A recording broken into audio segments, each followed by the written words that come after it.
One thing that Felder's book and your book have in common is that you both sort of put the spotlight on the real, like, sterile, behind the scenes element of the '94 reunion, and sort of how, like, that tour, those shows, was kind of a facade, because even though everybody was technically getting along, it seems like there wasn't a lot of love between the guys during that tour, and they kept to themselves.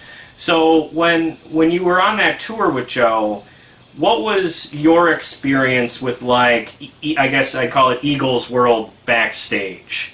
Like, did you see the other guys in the band very often, or was everybody kind of cornered off? I would say very much they were cornered off. In the very beginning, I didn't go to the rehearsals, uh, maybe one in the very beginning, if I recall. And I don't, no, actually, I don't think I went to one.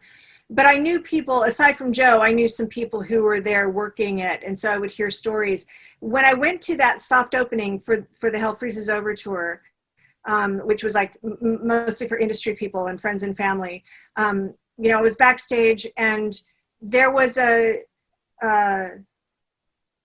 don't want to say a friendliness or warmth or much interaction, but certainly more so than I saw at any time for the rest of the tour.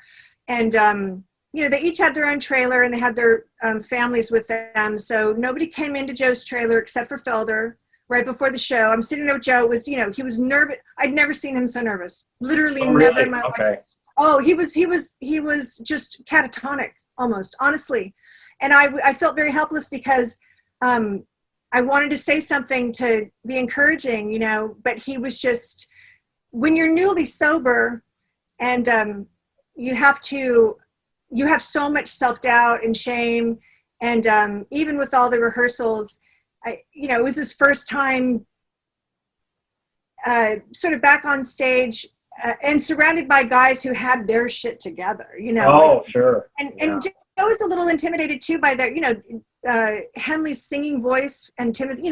For one thing, Joe never considered himself, a great singer. I mean, he definitely was good and had his unique sound, but those guys had just been knocking it out of the park the whole time he'd been spiraling. So, and he didn't want to disappoint anybody. He didn't want to screw up.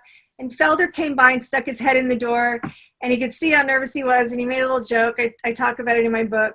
It was the first time that Joe actually kind of took a deep breath, and he seemed to relax a little bit.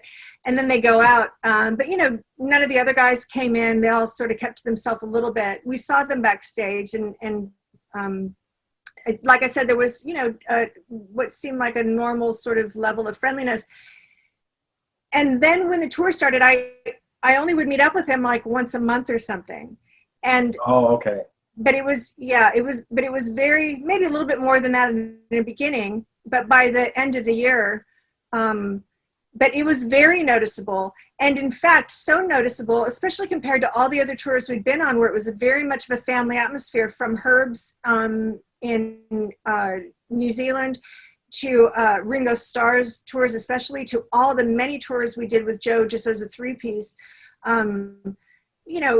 Everybody hung out together. We ate together, talked together. At the very least, when you're on the elevator together, you're chatting, you're acknowledging each other's presence. Yeah. And that's the one memory that stands out more than anything, is we were on the way to a show. We're at this hotel. We get on the elevator.